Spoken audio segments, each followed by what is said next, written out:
Hi friends, quinoa ఖర్చు ఎక్కువే అయినా అందరినీ ఆకర్షిస్తున్నటువంటి హెల్దీ ఫుడ్గా ఈ మధ్యకాలంలో ఎక్కువ మంది ప్రిఫర్ చేస్తున్నారు తినడానికి. ముఖ్యంగా బరువు తగ్గాలనుకునే వాళ్ళు, యూత్, యంగ్స్టర్స్, జిమ్కి వెళ్ళే వాళ్ళు ఎక్కువగా ఇష్టపడుతూ ఉన్నారు. దీనివల్ల ఏమవుతుంది అంటే అసలు ముఖ్యంగా కీన్వాలో పిండి పదార్థాలు, మాంసకృతులు, కొవ్వు, పీచు పదార్థాలు, vitamin E, potassium, phosphorus, selenium, folic acid ఇలా ఎన్నో బలవర్ధకమైన పోషకాలు ఉన్నాయి. అందుకని అందరూ ఇష్టపడుతున్నారు. అలాగే అలసట, నిద్రలేమి, తలనొప్పి, కండరాల తిమ్మిర్లు, డయాబెటీస్, రక్తహీనత వంటి సమస్యలు రాకుండా కూడా ఈ ఆహారం కాపాడుతుందని అందరూ నమ్ముతూ ఉన్నారు.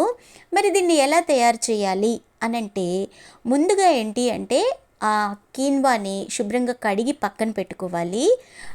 పెట్టుకున్న తర్వాత బాయిల్ చేసుకొని తింటున్నారు, కానీ చిన్నపిల్లలకి అది నచ్చదు, కొందరు పెద్దవాళ్ళకి కూడా నచ్చదు. కాబట్టి ముందుగా కడిగి పెట్టుకున్నటువంటి కీన్వాని పక్కన పెట్టేసి ఒక మందపాటి గిన్నెని తీసుకొని ఆ గిన్నెలో ఏంటంటే ఇవన్నీ, లేదంటే అన్నిటికంటే బెస్ట్ ఏంటంటే మనం నానబెట్టుకోలేదు కదా, ఇమ్మీడియట్గా చేసుకోవాలి అంటే కుక్కర్ వాడుకోవచ్చండి.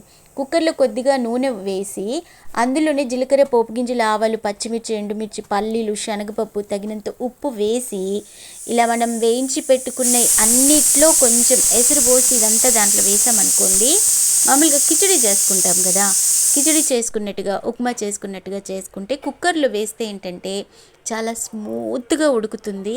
మీరు ముట్టుకొని చూడండి ఎంత స్మూత్గా ఉంటుందో, హాయిగా అనిపిస్తుంది నిజంగా కూడా. లేదంటే బయట ఉడకబెడితే రవ్వ రవ్వగా ఉంటుంది, నానబెట్టకుండా ఉడకబెడితే.